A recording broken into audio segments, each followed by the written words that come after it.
What's going on, everyone? I'm your host, JT, back to you guys with another episode of the JT Sports Podcast. On this episode, I'm going to be giving you guys my top 10 quarterback prospects in the 2023 NFL Draft.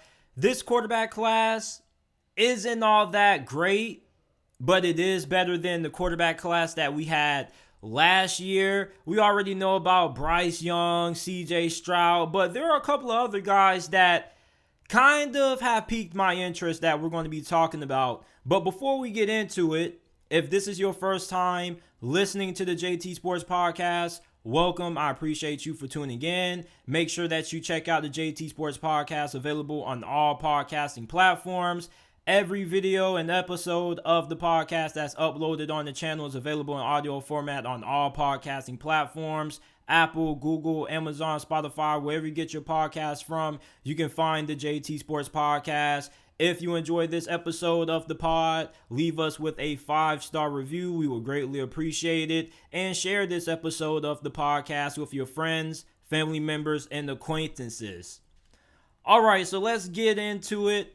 At number 10, I have TCU quarterback Max Duggan, Heisman finalist. He may not be NFL ready right now, but I do think that he has the potential to be a pretty quality backup in the NFL. He has a quality arm. It's not a great arm, but he has enough arm strength to make all the necessary throws. He's tough. He's a really good runner. He's a scrappy runner.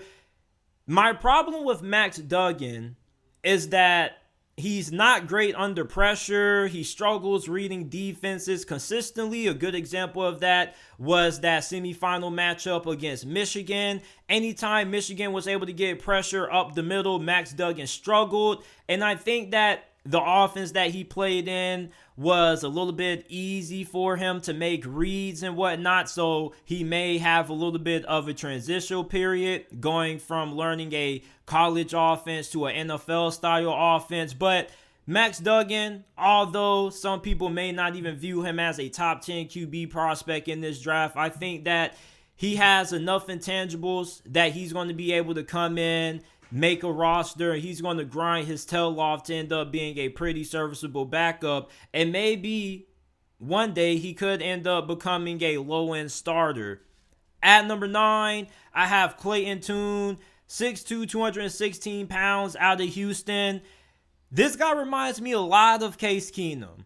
Above average arm strength, really good throwing on the run. He has functional mobility. Now, he's not going to make too many guys miss at the next level. He's not a burner, but he does have enough mobility that he can pick up 5 or 6 yards if you give him a little bit of space. His deep ball accuracy is pretty much non-existent. He has missed on a lot of deep balls that I've watched. Not to mention, I rarely seen him make a completion under pressure.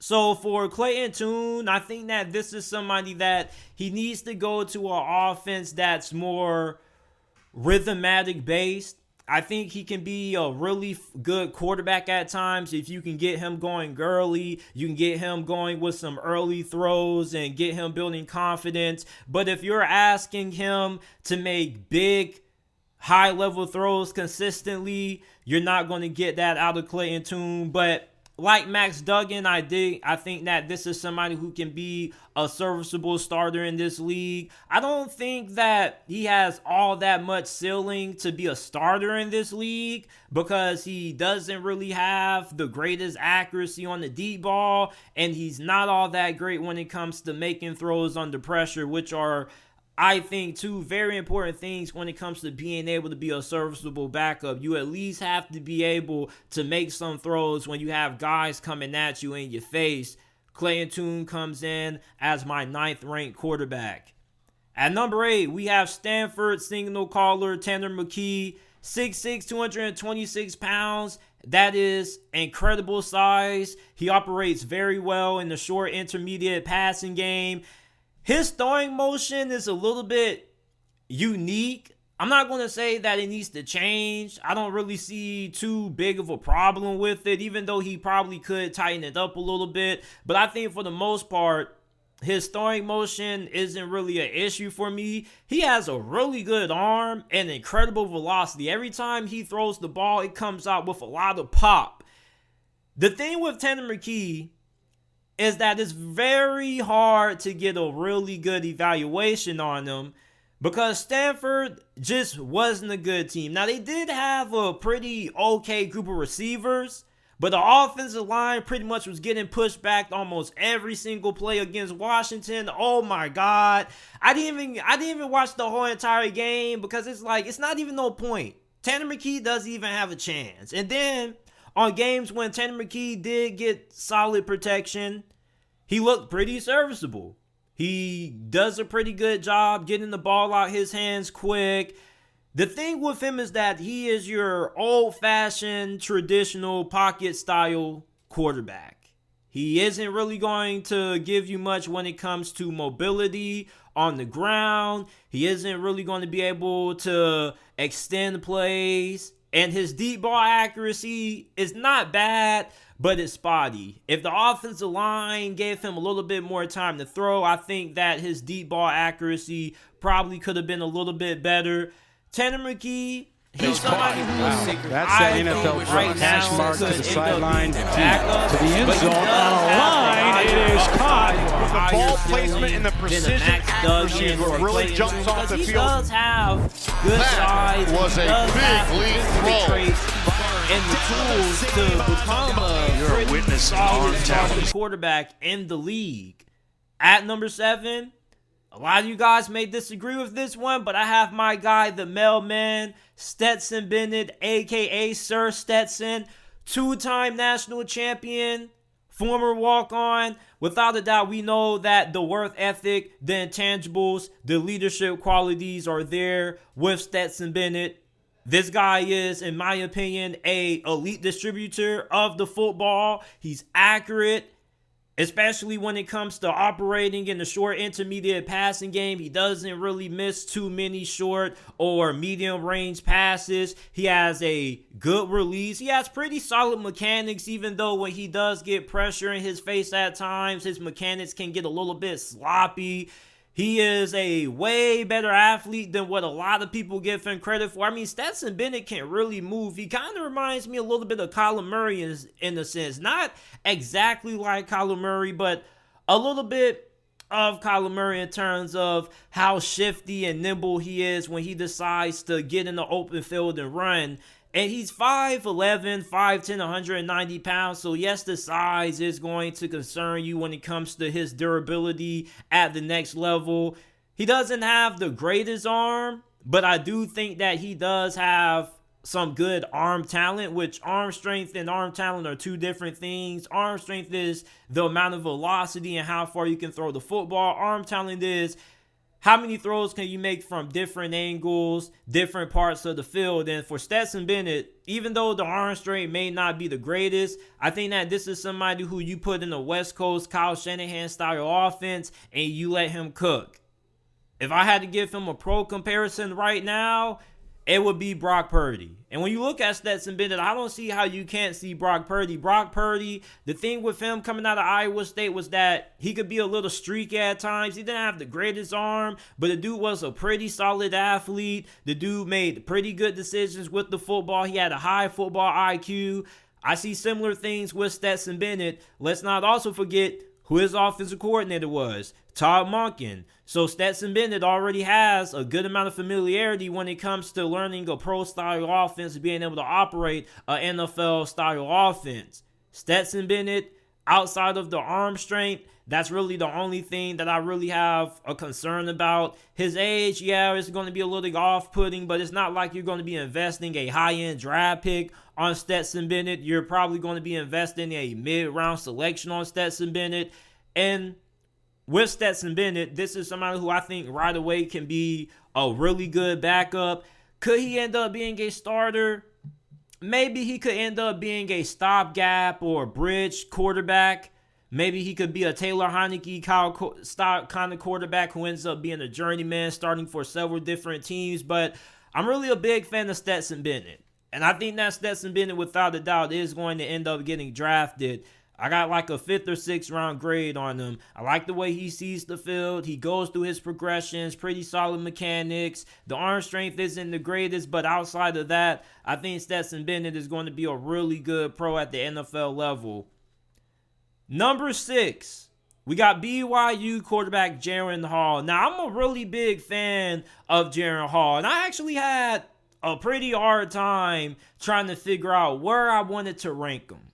Because in terms of the guys that are ahead of him, I don't think he's as much as a project as a Will Levis or a Anthony Richardson. But he doesn't have the upside of a Will Levis or Anthony Richardson. He does have things that he has to work on. But for the most part, he's really accurate, which is something that is a plus. When you try to evaluate these quarterbacks, I think one of the most important things and the most important qualities when it comes to scouting quarterbacks is how accurate are they in the football and do they make the proper decisions? Okay, those are two things that stand out the most when it comes to Jaren Hall. His accuracy is pretty good. He is a really good decision maker. He doesn't really make a lot of throws that make you go, what were you doing throwing that there? Although he did have one of those throws against Oregon.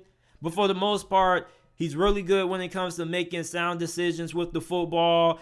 Fundamentally, his mechanics are pretty decent, even though he could hone those in certain aspects, because when it comes to his footwork, when he gets pressure in his face, he has a tendency to throw off his back foot and kind of drift. It's a little weird. His deep ball accuracy is also inconsistent. I think the reason for that deep ball inconsistency is due to the fact that he throws off his back foot. He has a habit of doing that when he does get a consistent pass rush in his face, so he needs to improve that, being able to step up and being able to stand tall and more poised under pressure. But this guy is a really good athlete, really good mobility. You can put him in an offense where you want to run design quarterback runs or zone reads. You can do that with him. Quarterback power up the middle. He's 6'1", 205, but he's not small. I think he's pretty well built. And he has pretty good arm talent. This dude is a former baseball player. He can make throws from any angle, from pretty much any side of the field.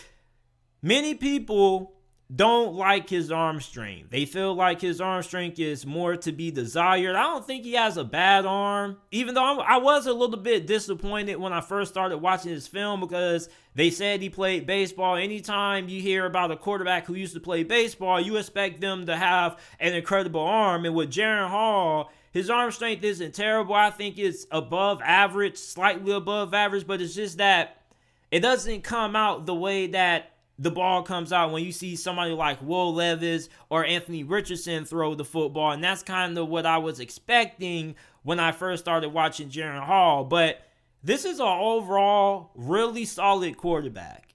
And this is going to be a sleeper for me. This is going to be one of those quarterbacks that I'm going to have my eyes on because he's going to be somebody who could end up being a starting quarterback either somewhere down the middle of next season or the end of his rookie season. And some people are going to be like, who the hell is this guy? Like, Jaren Hall is a pretty solid quarterback prospect. He doesn't have the upside of a Will Levis or Anthony Richardson, but he does have starter potential, and he could end up being a pretty good quarterback in this league. He operates very well in the quick game. He has a pretty good football IQ. Doesn't make a lot of bad decisions with the football. I think Jaren Hall, don't overlook this guy. I think he can end up being a really good starter in this league. Now we get to my top 5. And before we get into it, if you haven't already, make sure that you guys leave a like, subscribe to the channel. We upload NFL draft content, college football content. We talk a little bit about the XFL. If you are a fan of the game of football and you eat, sleep, and breathe football, this is the right place for you. Make sure that you subscribe to the JT Sports Podcast on YouTube, and also check us out on all podcasting platforms: Apple, Google, Spotify, Amazon, wherever you get your podcast from. You can find the JT Sports Podcast. Follow us on Instagram at JTSports_ and on Twitter at JTSports_ as well. Submit your questions there. If you have some questions, they will be answered on the show. Submit them on social media, and I'll try to answer them on a future episode of the podcast. At number 5, we got Anthony Richardson out of Florida. AR-15. This dude is one of the most freakishly athletic quarterbacks that I've ever seen going into a draft. This dude is one of those 1%ers. When you're looking at guys who potentially could go in the first round, you're looking at freaks. You're looking for your 1%ers, right? You're looking for your Jordan Davises, your 300-pounders, or your 300-plus guys who are running 4.82s and 4.7s and things like that. Anthony Richardson is that kind of athlete. He's one of those 1%ers. This dude, when you see him run with the football, it's like an explosion is about to happen. This dude runs tough. He's physical, and this dude is incredibly fast and shifty in the open field. And you wouldn't think somebody with this size at 6'4", 232 pounds could be able to run this fast. I don't even think Cam Newton was as fast as what Anthony Richardson is. Not to mention, this dude's arm, oh my God. Me and my homie was watching Anthony Richardson last night. And we were just like, damn, this boy is slinging that motherfucker. Just slinging the ball all over the field. The Georgia game, just launching the football. I mean, when you just watch Anthony Richardson throw the football, it is just so fun to watch. The way the ball comes out of his hands. And my homie saying, damn, I feel bad for those wide receivers, boy. Those boys going to need some ice. He's going to learn how to ease up a little bit. And I kind of agree. Anthony Richardson, he does throw the ball with a lot of oomph, but you definitely see the arm talent. Oh my God, this man can throw the football with the best of them. When he gets drafted, I think he might end up having one of the top 5 strongest arms in the NFL. If he was in the NFL right now, I definitely think he would be in that conversation because this dude, his arm is unbelievable. And the velocity that he puts on his throws, sheesh. And the potential is there for Anthony Richardson to be a superstar. And I'm going to be honest with you. I don't think his film is as bad as what people make it out to be. You got to remember, last year was his first season being a full-time starter at Florida. So he's still pretty inexperienced compared to the other quarterbacks in this draft class. The majority of these other quarterbacks who I have on these rankings have multiple years of being a starter, at least 2 years under their belt of being a starter in college. Anthony Richardson only started 1 year, so he's pretty raw when it comes to learning the overall quarterback position. So it's going to take some time for Anthony Richardson to develop, but I think that regardless of who drafts them, you can start Anthony Richardson day one. We've seen plenty of teams put athletic quarterbacks like Anthony Richardson in the offense that's built around their athleticism, and they basically say, hey, we're just going to allow you to go run all willy-nilly, and then we only need you to throw the football when need be.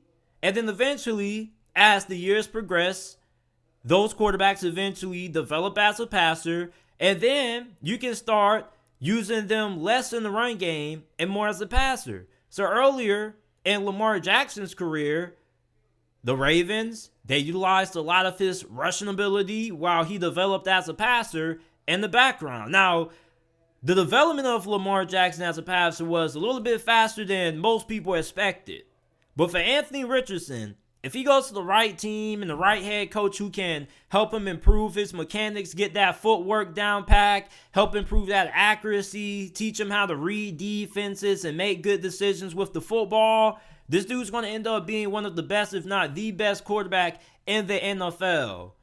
When you watch him play, he just plays out of control. It's like you just see Anthony Richardson drop back and he just throws the football. He just plays quarterback. You got to teach this dude how to properly play the quarterback position. And I believe that can be taught. People make it seem like all these problems with these quarterbacks can't be fixed up with a little bit of coaching.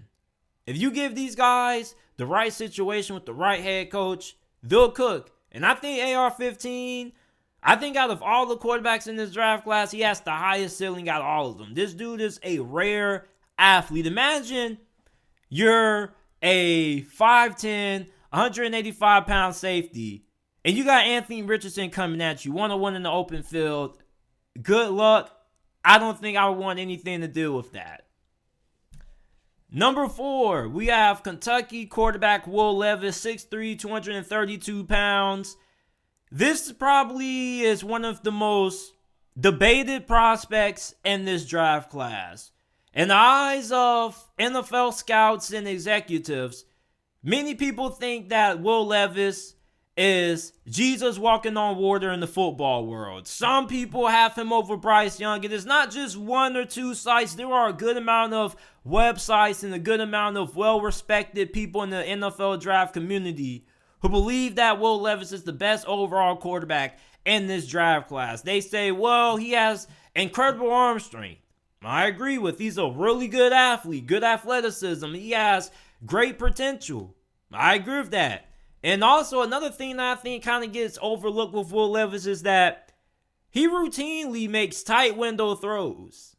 There were a lot of throws that Will Levis made that made me go, that was a really impressive throw. Now, of course, there were a good amount of throws that Will Levis missed. And I was like, bro, come on, man. You're a projected top 5, top 10 pick. Are you telling me you're just going to miss an easy throw 5 yards across the middle? But against Georgia, he made a nice throw to one of his freshman receivers over what we expect to be projected first-round cornerback Keely Ringo. It was a really nice throw. So with Will Levis, I don't think he's as bad as what most people make him out to be. I see why scouts and executives are high on Will Levis, okay? But I also get why a lot of fans and people in sports media aren't the biggest fans of Will Levis, okay? He's really inconsistent with his accuracy. He also is reckless with the football at times. He had a really bad turnover late in that Ole Miss game. It's just that Will Levis has the tendency to be too careless with the ball. And turnovers can be fixed, but at the same time, some players just are what they are. Some players just are always going to be a little bit careless than others when it comes to being able to take care of the football.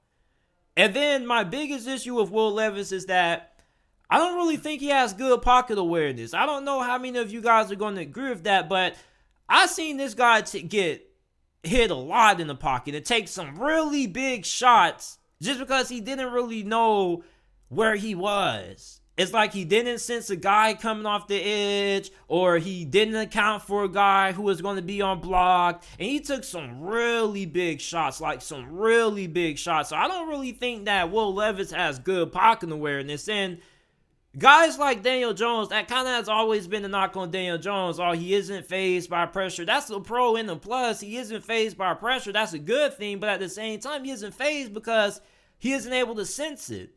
And for Will Levis, somebody who, although has great size, taking those kinds of hits, that's going to take a couple of years off your career. And Will Levis was getting popped, man. I was just like, damn, how did he not see him coming? Shoot, I would have tried to see him coming if I knew he was going to smack me like that.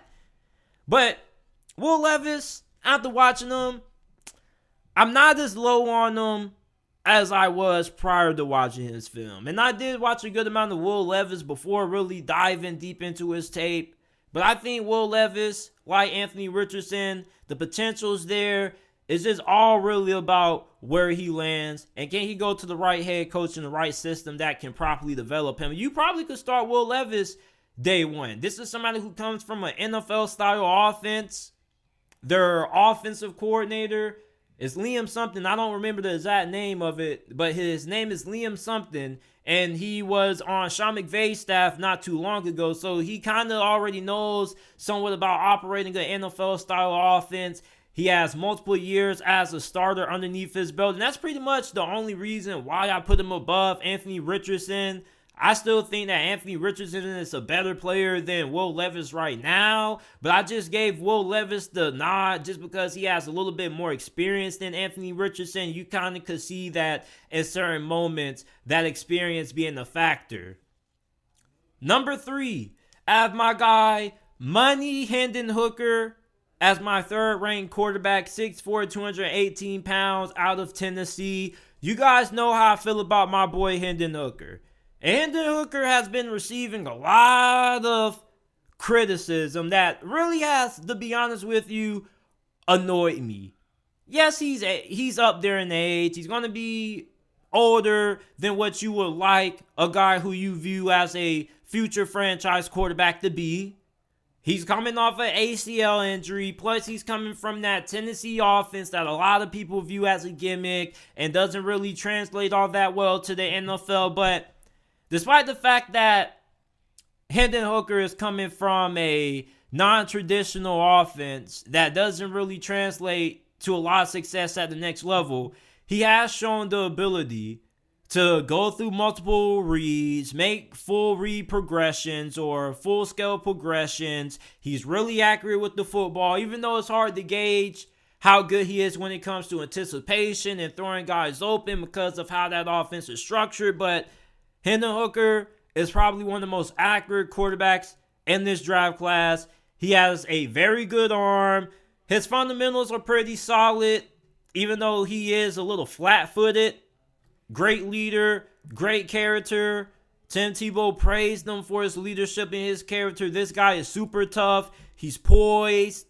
He also has really good mobility, even though he may not be as mobile as what he was prior to tearing his ACL, but I still think he's going to be pretty good when he decides to tuck the ball and run. I just think that Hendon Hooker, if it wasn't for the ACL injury, he probably would be viewed as a first-round quarterback. I don't get how you can put Hendon Hooker behind a guy like Will Levis or Anthony Richardson. This guy, yes, he comes from a college-style offense, and you don't really see too many of those concepts replicated at the NFL level, but despite the fact that he comes from that kind of offense, he still has displayed the ability to be able to go through progressions. He's done everything that you want him to do coming from that kind of offense. Yes, he is coming from a gimmicky offense, but at the same time, he has some NFL traits that he's displayed throughout the course of the season, which is why I view him as somebody who could end up being one of the biggest steals of this draft. At number 2, I have Ohio State quarterback CJ Stroud, 6'3", 218 pounds. I think he's one of the greatest quarterback prospects of this past decade. He was getting a lot of disrespect, during the season. People were questioning this guy's toughness, his ability to run the football. We knew that he had the ability to run the football, but it's just like he just refused to run the football for some reason. Well, against Georgia, CJ Stroud, that dog came out of him. And this dude showed us a different side of CJ Stroud that we didn't see before. And he's a really good athlete. So you have the fact that he does have mobility, good mobility. It's just that you don't know how much of that mobility you're going to see at the next level. Are we going to see CJ Stroud run more often in the NFL than we've seen him run in college? Because in the NFL, one of the most important abilities being a quarterback and this day and age of the game is you got to be able to improvise. You got to be able to pick up yards with your legs. You can't be an unrolling runner. For CJ Stroud, he's going to need that at the next level. He has elite accuracy, fantastic ball placement, great touch, anticipation. This is the most accurate quarterback in this year's draft, in my opinion. He may be one of the most accurate quarterbacks to come out in over the last couple of draft classes. I mean, this dude is a masterclass when it comes to putting the football in the wide receiver's hands and making life on the receiver easy when it comes to catching the football. Receivers don't have to work too hard when they got CJ Stroud dropping dimes in the bread basket. I mean, we all talk about how good of a receiver Marvin Harrison is, but there were some catches that Marvin Harrison made where the throw was just as good as the catch.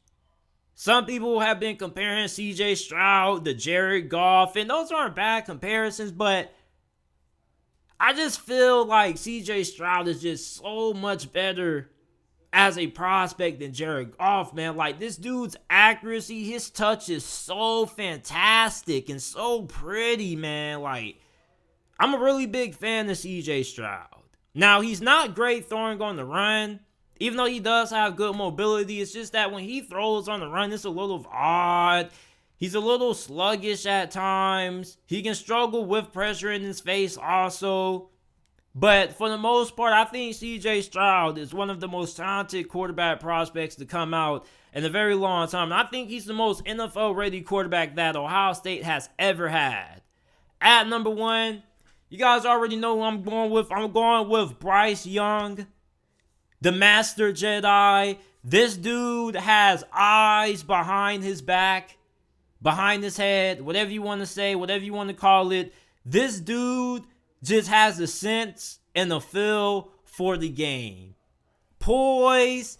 Anytime Bryce Young had to step up and make a big play for Alabama, he delivered. And if you talk to most Alabama fans over the last 2 seasons, many Tide fans would tell you that Alabama was carried by Bryce Young on several occasions. And you don't really hear that a lot about Alabama football. Normally you hear about Alabama being so talented that you question just how good the quarterback is. Was the guy throwing the football carried by the talent around him? I don't think you have those questions when it comes to Bryce Young. I mean, this dude elevated Alabama. And if it wasn't for Bryce Young, Alabama probably would have had at least 3 losses this past season. I mean, Bryce Young, when he was asked to deliver in the biggest moments of games for Alabama, this dude came through. I mean, we have concerns about his size and his durability, as we all should, because the dude looks like a wet piece of sandpaper. And I also talked to somebody who played against Bryce Young. He said, yeah, he is as small as they say, even smaller, but this dude is a fantastic football player. High football IQ, good accuracy. He has a really good arm for his size. I mean, I'm not expecting somebody of Bryce Young's size to be having a Patrick Mahomes kind of arm. But Bryce Young does have a pretty good arm. He can put some zip on the football as well. This dude just knows where everything is at any point of the game. This dude is a wizard. He knows what's going to happen before you know what's going to happen. This dude has great anticipation. This dude is just a really good football player.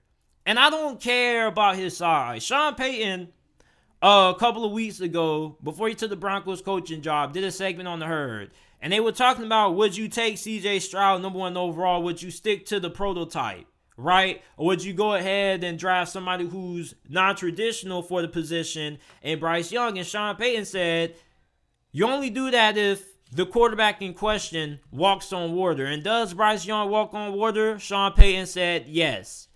I don't really care about his size and his durability. Just make sure that you can give this guy a good offensive line. He's pretty smart. He doesn't take a lot of big hits. He's not Tua. He doesn't have an extensive injury history. I'm not worried about his durability and his size. I think if that's what we're worried about when it comes to Bryce Young, then I think it's more than worth rolling the dice and taking the risk on him. This dude is a fantastic quarterback. Accurate, poised in big moments. This is what you look for in a franchise quarterback. Bryce Young, in my opinion, is the greatest quarterback prospect in NFL draft history. All right, and that may be a bold take, but I think he's better than John Elway, Andrew Luck, Cam Newton, and whoever else was regarded as a can't-miss prospect at the quarterback position. This dude, Bryce Young, is different. He's Russell Wilson before Russ got cooked in Denver. This dude is just a really good football player with a really good feel for the game. He's my number 1 overall quarterback, and I think he should be the number 1 overall pick, not by the Bears, but the Bears need to trade that pick and trade it to somebody else who needs a guy like Bryce Young. I would love to see Bryce Young in Carolina. But this is it for my top 10 quarterbacks in the 2023 NFL Draft. Let me know what you guys think about my rankings down in the comment section down below. If you're watching this on YouTube, if you're listening to this on podcasting platforms, make sure that you go ahead, leave us with a 5-star review, share this episode with your friends, family members, and acquaintances, and I will see you guys with another episode shortly of the JT Sports Podcast.